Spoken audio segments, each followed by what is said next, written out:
Boa tarde. O Senado agora está começando. O Senado deve votar hoje o projeto que acaba com a política de desoneração da folha de pagamentos e aumenta as alíquotas incidentes sobre a receita de empresas de 56 setores da economia. A proposta deveria ter sido analisada ontem, mas ainda falta acordo entre os parlamentares. Nós vamos hoje votar a desoneração, aliás, a reoneração, e definitivamente fazer um esforço para a gente tirar essa matéria da nossa ordem do dia. Ela está dificultando o avanço da nossa pauta. O senador Eunice Oliveira, que foi indicado para relatar a matéria, ele está cuidando dessas conversações. Mas não há acordo ainda, e por não ter havido acordo ontem que nós tiramos a matéria da pauta. Após receber a mensagem do Palácio do Planalto indicando a recondução de Rodrigo Janot ao cargo de Procurador-Geral da República, a sessão da Comissão de Constituição, Justiça e Cidadania antecipou o debate da sabatina prevista para a próxima semana. De acordo com as etapas previstas na Constituição Federal e no regimento do Senado, o Procurador-Geral da República, antes de reconduzido, deverá ser sabatinado pela CCJ. Encarregado de relatar a indicação da presidente Dilma Rousseff, o senador Ricardo Ferraço considerou que Janot apresentou documentos e preencheu os requisitos necessários. Mas, numa questão de ordem, o senador Fernando Collor resolveu antecipar um voto em separado. Collor destacou que já existem 5 petições na Advocacia Geral do Senado contra o Procurador-Geral da República. Além disso, Janot estaria sendo passível de investigação por improbidade administrativa no Tribunal de Contas da União por ter celebrado contratos de aluguel e de prestação de serviços sem licitação. No Tribunal de Contas da União, senhor presidente, senhoras e senhores senadores, 2 processos.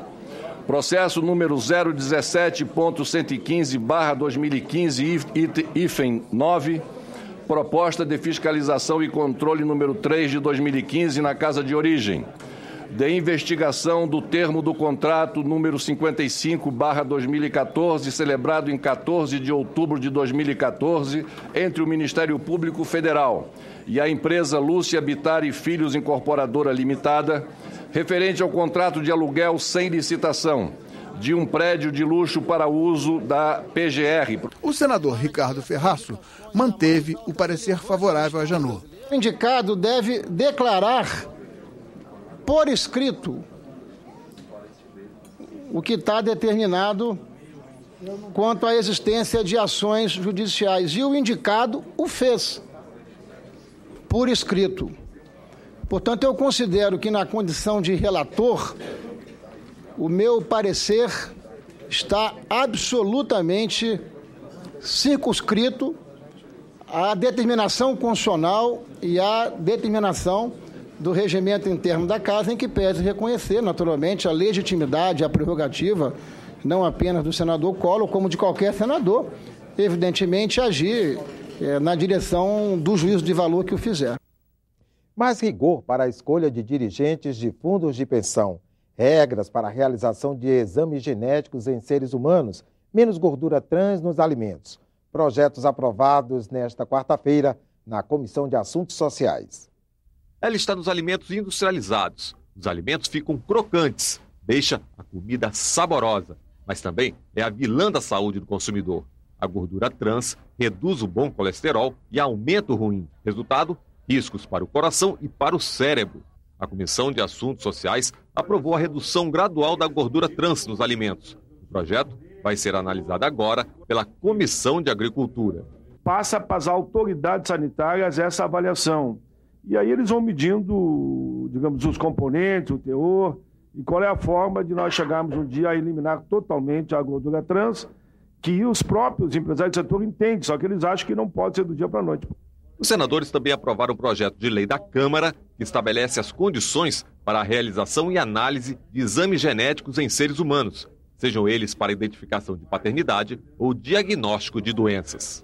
A parte importante do projeto é você qualificar laboratório e profissionais que irão fazer o exame, para que você tenha garantia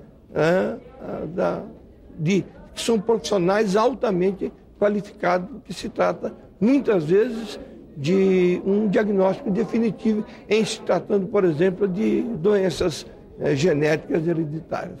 A Comissão de Assuntos Sociais também aprovou regras mais rígidas para a escolha de dirigentes de fundos de pensão.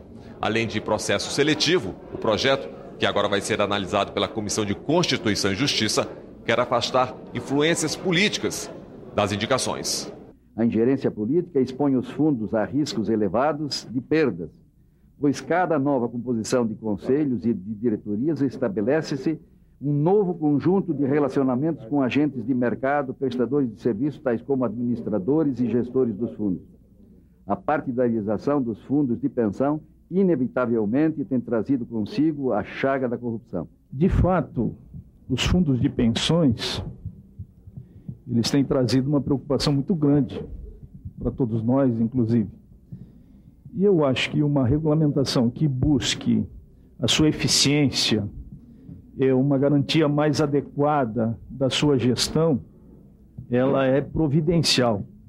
A Comissão de Infraestrutura aprovou a isenção dos impostos de importação sobre produtos industrializados e sobre operações financeiras para a compra ou financiamento de sistemas de pequeno porte para a geração de energia elétrica, solar e eólica.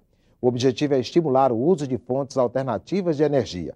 A matéria segue para análise da Comissão de Assuntos Econômicos. O piso salarial da carreira do magistério público no país é definido em lei e atualmente é de R$ 1.917,78. Mas, segundo o Ministério da Educação, apenas 14 estados e 8 capitais cumprem a norma legal. A Comissão de Educação realizou audiência pública sobre a valorização dos profissionais da educação e debateu piso salarial, planos de carreira e aumento de salários de professores. Segundo o Ministério da Educação, uma das maiores dificuldades de estados e municípios para cumprir a lei do piso salarial é a limitação de gastos com funcionalismo estabelecido na Lei de Responsabilidade Fiscal. Ela é contraditória em muitos aspectos com a lei do piso, né? Porque você, às vezes, acontece do município ter recurso para pagar o piso, mas a lei de responsabilidade fiscal o impede de pagar. Uma pesquisa da Fundação Carlos Chagas, apresentada na audiência pública, concluiu que apenas 2% dos alunos que terminam o ensino médio estão interessados em ser professores. O Ministério da Educação reconhece que a carreira de magistério ser tão pouco atrativa para os jovens pode ter consequências graves. Isso aponta uma tendência de ter um apagão de professores, né? Nós temos muitas escolas hoje que funcionam de maneira muito precária pela ausência de professores. Em 2015, professores da rede pública de 11 estados fizeram greve. Acre, Pará, Roraima, Tocantins, Goiás, Mato Grosso do Sul, São Paulo, Paraná, Santa Catarina, Sergipe e Pernambuco. Em 5 capitais também houve paralisação: Macapá, Maceió, Florianópolis, Aracaju e Goiânia. A Confederação Nacional dos Municípios considera que o modelo de reajuste do piso salarial estabelecido em lei deve mudar. O reajuste do piso considera 2015 em relação a 2014, mas os prefeitos e os governadores têm que pagar os professores com a receita do ano de 2016. Então vejam que imbróglio que nós estamos colocados, especialmente, nós não conseguimos resolver. Vejam só que difícil a nossa vida de brasileiros. Nós não conseguimos resolver no período que a economia ia bem, agora no período em que nós vivemos de taxa de inflação crescente e queda no crescimento do PIB, vai se tornar mais complicado e nós vamos ter que resolver, porque senão o ano que vem vai ser greve nos 27 estados.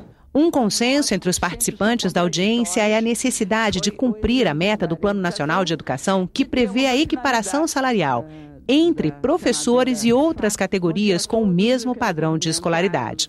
Nossa defesa, então, é já a equiparação imediata com os profissionais, que nós temos uma diferença muito grande de remuneração em relação aos mesmos profissionais, e os professores têm muito mais que 12 anos de escolaridade. E nós ganhamos menos do que qualquer outro profissional que tenha as mesmas condições de trabalho, etc. O Congresso Brasileiro cedia até amanhã o ciclo de reuniões do Parlamento Latino-Americano. Deputados e senadores buscam articular soluções para entraves ao desenvolvimento da região. O Senado brasileiro acordou mais latino. No plenário, nos corredores e nas comissões, não parecia haver fronteiras entre o espanhol e o português. Essa invasão de parlamentares latino-americanos tem um propósito: a nova rodada de reuniões do Parlatino. Na pauta, temas como o papel das redes sociais na comunicação, o acesso a informações públicas e a melhoria das condições de trabalho dos profissionais da educação. Mas o foco maior é apostar na integração entre vizinhos que, apesar da proximidade, nem sempre caminham juntos. Ao longo de 2 dias, nós iremos ter 3 comissões do Parlatino, a de educação, a de assuntos políticos e assuntos jurídicos, que haverá, então, uma troca de experiências exitosas entre os parlamentos dos diversos países. E como conseguir essa unidade? O deputado chileno Fernando Moncada propõe um maior compromisso para enfrentar a pobreza. Edgar Romero, da Bolívia, defende a integração econômica e o apoio ao trabalhador como formas de superar a desigualdade. O uruguaio Carlos Varela insiste que a integração deixe o discurso e passe para a ação. Para a presidente do Parlatino, a senadora mexicana Blanca Alcalá, o resultado dos debates deve pautar os trabalhos dos parlamentos nacionais. Que sirvam também para atualizar nossas legislações. E sem dúvida nenhuma que o produto desse encontro importante do Parlatino vai oferecer caminhos para que os parlamentos dos países que integram o Parlatino possam, dessa forma, seguir. Esta edição do Senado Agora termina aqui. Você assiste em instantes à sessão plenária deliberativa desta quarta-feira. Boa tarde.